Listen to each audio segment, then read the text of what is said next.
वसमत तालुक्यातील मौजे रांजोणा येथे माणुसकीला आणि रक्ताच्या नात्याला काळीमा फासणारी धक्कादायक घटना घडली आहे।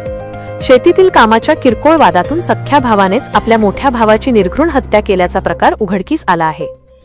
नवनाथ नामदेव सावळे वय 25 वर्षे असे मृत तरुणाचे नाव असून त्याचा धाकटा भाऊ गजानन सावळे वय 23 वर्षे याने हा खून केल्याचे पोलीस तपासात निष्पन्न झाले आहे। आरोपीला अटक करण्यात आली असून पुढील तपास सुरू आहे।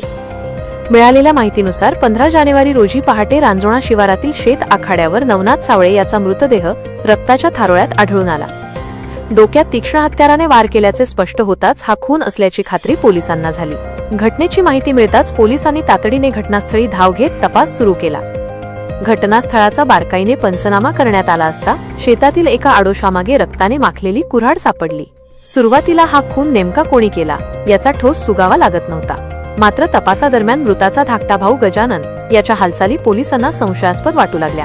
त्याला विश्वासात घेऊन कसून चौकशी करण्यात आली असता अखेर गजाननने गुन्ह्याची कबुली दिली।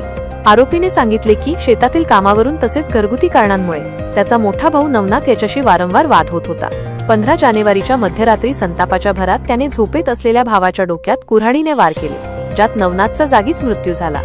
हिंगोली पोलिसांनी दाखवलेल्या तत्परतेमुळे अवघ्या 2 तासांत या खुनाचा छडा लागला। आरोपीला अटक करण्यात आली असून पुढील तपास पोलीस करत आहेत। या घटनेमुळे रांजोणा परिसरात भीतीचे वातावरण निर्माण झाले असून कौटुंबिक वादातून टोकाचे पाऊल उचलल्याने एक कुटुंब उद्ध्वस्त झाले आहे।